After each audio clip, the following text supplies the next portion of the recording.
മഹാത്മാഗാന്ധി ദേശീയ ഗ്രാമീണ തൊഴിലുറപ്പ് പദ്ധതി അത് മാറ്റി പുതിയൊരു പദ്ധതിയുമായിട്ടാണ് കേന്ദ്ര സർക്കാർ പുതിയ ബില്ല് പാസ്സാക്കാൻ ഒരുങ്ങിയിരിക്കുന്നത്. പ്രതിപക്ഷത്തിൻ്റെ എതിർപ്പുണ്ടായിട്ടും അവർ ആ ബില്ല് പാസ്സാക്കാൻ വേണ്ടിയിട്ടുള്ള അതികഠിന പ്രയത്നത്തിലാണ്. 100 ദിവസത്തിൽ നിന്ന് 125 ദിവസമായിട്ടാണ് തൊഴിൽ ദിനങ്ങൾ അവർ നിശ്ചയിച്ചിട്ടുള്ളത്. മുമ്പ് ഇത് കേന്ദ്രത്തിൻ്റെ പദ്ധതി മാത്രമായിരുന്നു. കേന്ദ്ര സർക്കാർ 90%, സംസ്ഥാന സർക്കാർ 10%. എന്നാൽ ഇപ്പോൾ അത് മാറ്റിയിരിക്കുന്നത് കേന്ദ്ര സർക്കാർ 60%, സംസ്ഥാന സർക്കാർ 40% ആക്കിയിട്ടുണ്ട്.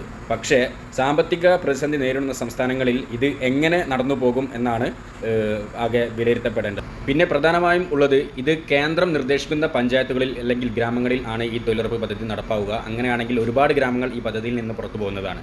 അപ്പോൾ സംസ്ഥാന സർക്കാരുകളിലെ ഒരുപാട് പേർക്ക് തൊഴിൽ നഷ്ടം സംഭവിക്കുന്നതാണ്.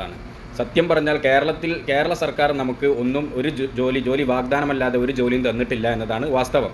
അതിൻ്റെ ഇടയിൽ കേന്ദ്രം നമുക്ക് തരുന്ന മറ്റൊരു പണിയാണ്. ഇതിൽ ഒരുപാട് പേരുടെ തൊഴിൽ നഷ്ടമാവും. ഒരുപാട് പേർക്ക് ഇത് ഭയങ്കര ബുദ്ധിമുട്ടിലേക്കാണ് ഇവർ കൊണ്ടുപോകുന്നത്. ഒരു മാറ്റം എന്തായാലും അത്യാവശ്യമാണ്. ആ മാറ്റത്തിന് വേണ്ടി ശ്രമിക്കുക. എന്നാൽ നിങ്ങൾക്ക് ഈ രാജ്യത്ത് സുഗമമായി ജീവിക്കാം.